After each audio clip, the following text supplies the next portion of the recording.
So I realized the other day that I still had that original reel mower that I used all those years back in my old house when I first took that bluegrass backyard and started mowing it lower. And I remember actually a time when I mowed that bluegrass 31 days in a row with this little mower here, and that was about 3,500 square feet, so it was quite a bit bigger than this spot. But that was really my first foray into the whole manual reel mower thing, and I still really enjoy using them. There's something sort of therapeutic to it, I guess, in a sense of watching that grass blade just get that scissor-like cut. So I still have this old machine, and I just decided to pull it back out here and try it again out on this bluegrass.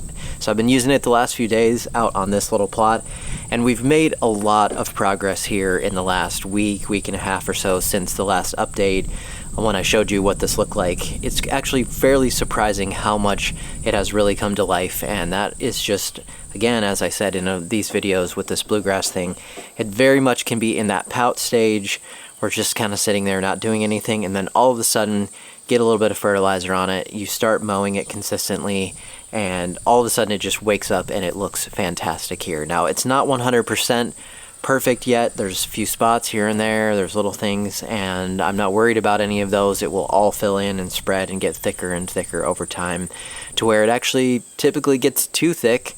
Then you thin it out and you start the whole process over again. But on my old bluegrass, there's many old videos there if you want to go look at some bluegrass content from years and years ago. So happy with this right now. I think it's going to be time for another application. We did the liquid application last time from Simple Lawn. I think I'm going to do another liquid application. This time probably do my favorite lawn supply, my product equalizer that I love. Probably do that yet today here, but not right in the middle of the day yet. It's not very warm, but I'll probably wait until a little bit more into the evening here, but very simple process on that. Go with 8 ounces of that product, mix it into water, make sure it's all dissolved, put that in your sprayer, spray it out here, and you're done. It's a very simple process too, if you like backpack spraying, and I'm gonna do that later on here today. Beautiful color on this right now as we get into those nice fall cooler temps hopefully coming up. Bluegrass loves that. So I just wanted to update you on that, show you sort of what it looks like right now. Looks great.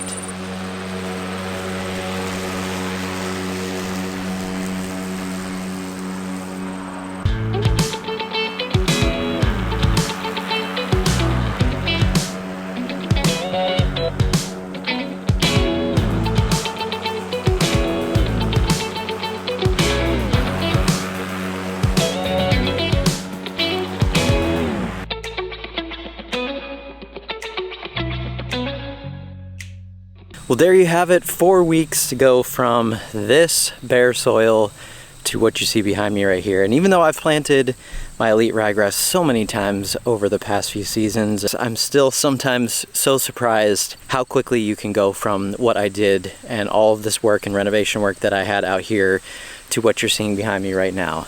So obviously that prep work was completely worth it, and although it was a lot of work and it took a lot of time to do that, I'm so glad I did all the prep work ahead of time to make it the best that it could possibly be. Now we end up right here, only 4 weeks later.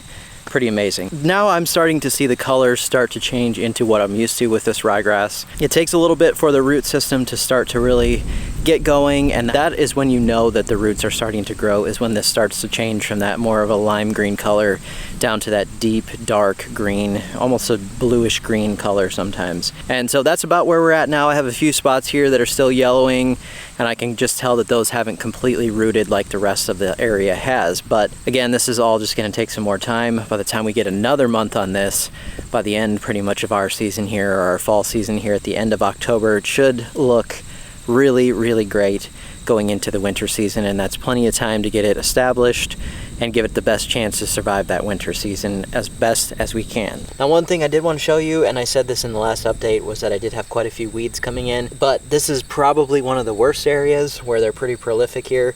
So I just wanted to show you this. This is pigweed, and if you look at this article from, I believe it's Michigan State, you can see a little bit more about pigweed, but this is a major weed that we have around here, and especially in anything that has been disturbed, or this old farm ground that probably had a lot of different things in it. And as soon as I went down 3-4 inches and started to bring up a whole bunch of stuff, that's the reason why I don't necessarily love tilling or doing a big power rake like I did, but I just didn't really have a choice in this scenario. This is a weed that's pretty much everywhere in here, but as you can see, it really comes out easily.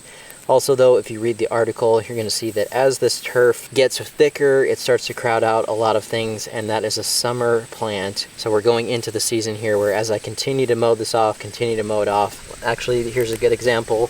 This plant is wanting to go to seed a whole bunch, but it's starting to get that yellow color to it where it's starting to be done. And then you see a green plant, which this hasn't got mowed off quite as much, so this one looks a little more healthy. But by the time we get through the winter season, this gets much thicker into next year. Maybe I will begin to reel mow, I'm not sure yet, but it will definitely get a lot thicker if I do that. These are all going to continue to get cut off, and they just can't do much more at that point. So I'm not really concerned about how many are in here right now or trying to really do anything with it other than keep up my consistency of mowing and keep cutting this as much as possible so that those seed heads can't come out and seed everywhere like crazy. But the turf density is really important over time to help with getting rid of a lot of these initial weeds. The earthworms have been busy down here.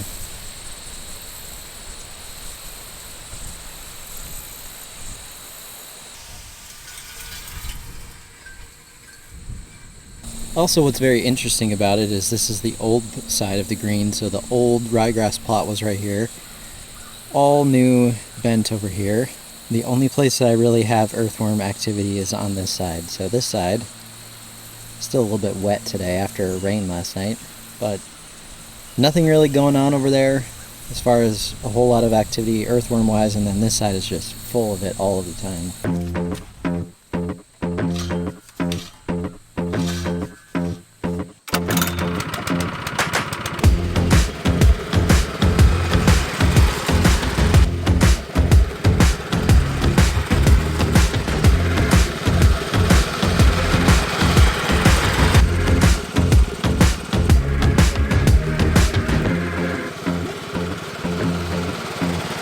Well, I can't believe how fast time goes, but it's actually been a year now since I planted this golf green. And in a year's time, I feel very proud of how far it has come and how much work has gone into it to get it to where it is right now. Now, the more that this matures and the more that we do the processes that we need to do, the better and better it's going to get over time. And I'm really excited about that because you know me, my patience level is not exactly always great, and so this has tested my patience this year, but I have come out the other side learning a lot about patience and a lot about just consistency and staying the course on things.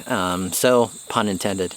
So I also wanted to say, if you ever get a chance to mow a golf green and you enjoy mowing, it is a very unique and special experience, I think, so definitely take advantage of that if you ever get a chance. But I'm sitting at 0.13 inches right now as far as my mowing height. This is a fixed head mower, meaning that we're not floating around. A lot of golf mowers now, as far as what they use on greens, are floating heads. This is as low as I've been able to take it this season, and definitely with that fixed head, we're probably slightly lower than that height of cut says as far as the bench height. A lot of PGR, a lot of fungicide during that 13 inches of rain during July that we had. I just applied another round of fungicide and another round of PGR to this, although I was expecting I was probably going to be done with that by this time of the season. It's just still been very warm here, very warm at night, and we're starting to get some more thunderstorms and not typical fall things happening, but you just can't ever expect for anything to be normal, so I just applied that again. But the PGR, though, specifically has really helped to tighten up that turf, to make the ball roll really nicely, and there's some downsides as far as, you know, ball repair maybe doesn't happen quite as quickly as far as the spread of bent grass into it. But I was more worried during this summertime about making sure that I had good roots. And when I changed the cup during the middle of the summer, I had a few roots coming out at the bottom there, and this is on native soil in one season. So very happy with the progress. Very happy that I've done this, and I'm actually really hoping I can figure out how to do maybe one more, maybe two more in the future and kind of expand my whole golf operation. Then the other massive project that I've had going that I didn't do any filming on because it's pretty much the exact same thing I've done over and over and over again was at the end of that summertime, I had tons of damage down here in a lot of different areas, but specifically all around the green, out into those plots.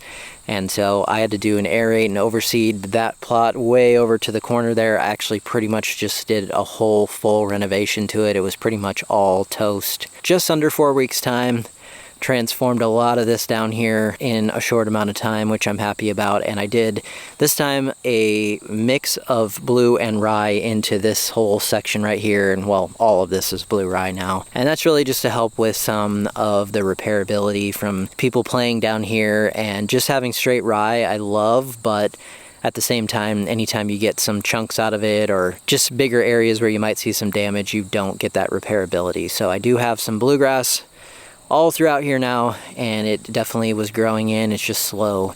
So by the time we get to next spring and into the next summer season, I'm gonna try to do some more to make sure this stays really nice and I don't have to do so much with renovations in the fall. But there you go. Same thing over here. I haven't showed any of these plots for quite some time, but this is a fescue, big fescue plot right here. Had extensive damage in that during all that rain. This whole area down here just sat for weeks in pretty much water. Had to do an overseed on that. It's coming in nicely, recovering nicely. Same thing with all these plots really throughout here. Same with those plots that are up into there now. None of these are really plots anymore. They are still the original ones that are there. I haven't really changed that, but as far as this whole area, I'm just making it an area where the golf ball lands and people can play from. So they're not really specifically split up into plots as much as they were in the beginning. We did all that stuff, and now it's just here for play and to still take a look at some of those things over time because they are still there, but it's mostly just now for the golf play. Many of you have been asking for updates on these projects, so I wanted to get something out to you in fairly real time here. I appreciate you watching today, and we'll see you next time.